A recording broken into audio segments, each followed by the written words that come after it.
Oi gente, eu sou o João Vitor, esse é o Cobra Letrado e no vídeo de hoje eu vou falar sobre o livro Uma Mulher no Escuro, do Rafael Montes. Bom, e antes de começar o vídeo, já se inscreve no canal, deixa seu joinha, me segue nas redes sociais, no Twitter, no Instagram, o arroba sempre é Cobra Letrada. E também, se você se interessar por esse livro ou qualquer outra coisa na Amazon, usa o meu link que vai estar aí no box de descrição, que ajuda muito o canal. Então vamos ao que interessa, que eu acho que provavelmente vai ser a última resenha do Projeto Lendo Nacionais, que é este livro, Uma Mulher no Escuro, do Rafael Montes. O que falar deste livro?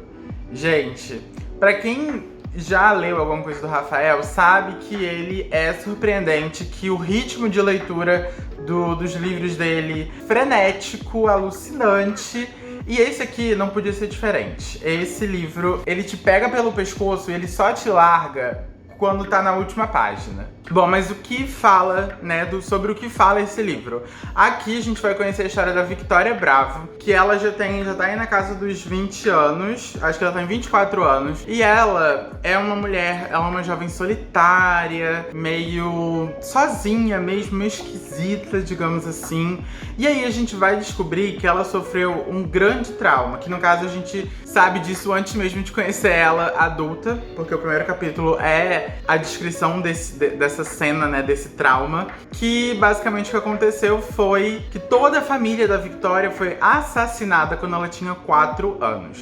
O pai, a mãe e o irmão mais velho dela foram assassinados no dia, inclusive, do aniversário dela de 4 anos, se não me engano. Porém, eles não foram somente assassinados. O assassino ainda pegou um spray de pichar muro e pichou a cara inteira deles de preto. Tanto que, né, esse caso, obviamente, foi super comentado nos noticiários e tudo mais, e o cara ficou conhecido como o pichador. Porém, 20 anos se passa, a gente, obviamente, sabe que a Victoria sobreviveu a isso, né? E hoje em dia, ela vive, assim, a vida dela da maneira que pode. Como eu falei, ela é extremamente solitária, ela é meio esquisitona.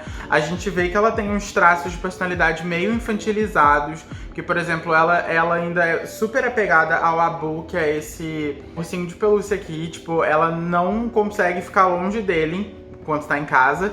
E ela sempre anda com um laço, uma fita no cabelo, né? Que é bem coisa de criança. Então a gente consegue perceber que ela tem uns traços de personalidade mais de criança. Parece que ela nunca deixou de ser criança. Ela só tem um amigo, que é o Arroz, que a gente vai conhecer. Então, assim, é super esquisita. Qual é todo o pontapé dessa história, né? Esse assassino, esse Santiago, né, que é o nome do cara que matou todo mundo, ele vai voltar. Aparentemente ele volta, né? Porque acontece aí algumas coisas que eu não vou dizer exatamente o que é, porque quero que vocês se surpreendam, que vai dar a entender que esse cara vai voltar. E aí, enfim, ela vai ter que ir na delegacia e ela vai ter que reviver todas essas memórias do passado, vai ter que enfrentar isso de novo. E aí, ao lado dela, né, vão ter 3 personagens cruciais pra história, que é o Arroz, que foi, como eu falei, é o melhor amigo dela e o único amigo, no caso, que tem uma relação meio estranha entre os dois, porque a gente sabe que ela não sabe absolutamente nada dele, e isso é uma escolha dela. Ela fala que não tem vontade de saber, porque se ela quisesse saber alguma coisa do passado dele, ele teria o direito de saber do passado dela. E como eu falei, ela é muito fechada, né? Então, tipo, ela não sabe nem mesmo o nome do cara, né? Ela só chama ele de Arroz. Além disso, a gente também vai ter o psiquiatra dela, que é o Dr. Max, que também é uma figura bem esquisita, bem esquisita. E aparece um terceiro homem, que é o Jorge, que é um jornalista que fica sempre ali no café onde ela trabalha, olhando ela e tudo mais. Até que um dia eles saem, vai rolar um romancezinho ali entre os dois. E aí a história vai se passar, né, com esses 4 personagens aí como sendo os principais, e todo esse mistério de Santiago voltando, não voltando, o que está acontecendo, descobertas do passado e tudo mais. Aí eu também não vou contar muito mais além disso, porque a graça desse livro é vocês se surpreenderem com tudo que vai acontecer.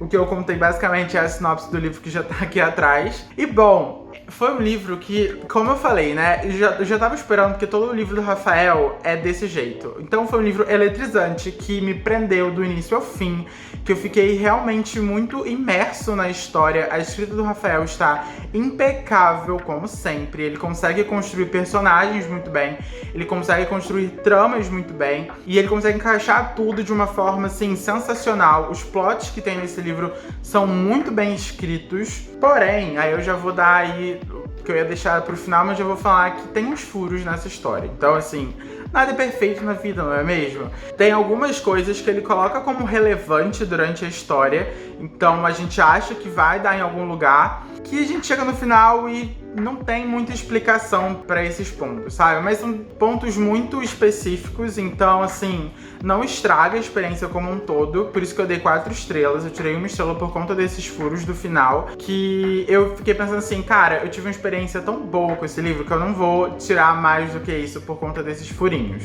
Um fato que eu amei e que me fez ficar mais imerso ainda na história é que, assim como todos os livros do Rafael, esse vai se passar aqui no Rio de Janeiro também, que é onde eu moro, porém, eu nunca tinha lido um livro que se passasse literalmente onde eu moro, porque, tipo, a personagem principal mora no mesmo bairro que eu. E aí todas, aliás, morava, né, quando ela era pequena. E então, assim, a gente também vai ver que é muito do passado e do presente, né? Então, todas as vezes que a gente estava nessas cenas do passado, e estavam aqui no bairro onde eu moro, e eu ficava assim, meu Deus, eu sei exatamente que rua é essa, eu sei exatamente que praça é essa. Então, ficou muito fácil de eu conseguir visualizar tudo que estava acontecendo, e isso me aproximou muito da história, porque parecia que eu tava, assim, de espectador ali, vendo todas as coisas acontecerem, sabe? Então isso foi um ponto, assim, que eu amei, porque eu nunca tinha lido nada que se passasse por aqui. Porém, aí uma crítica e uma dica a vocês, pra terminar logo esse vídeo. Quando vocês forem terminar, o livro tem 30 capítulos. Terminem no capítulo 29.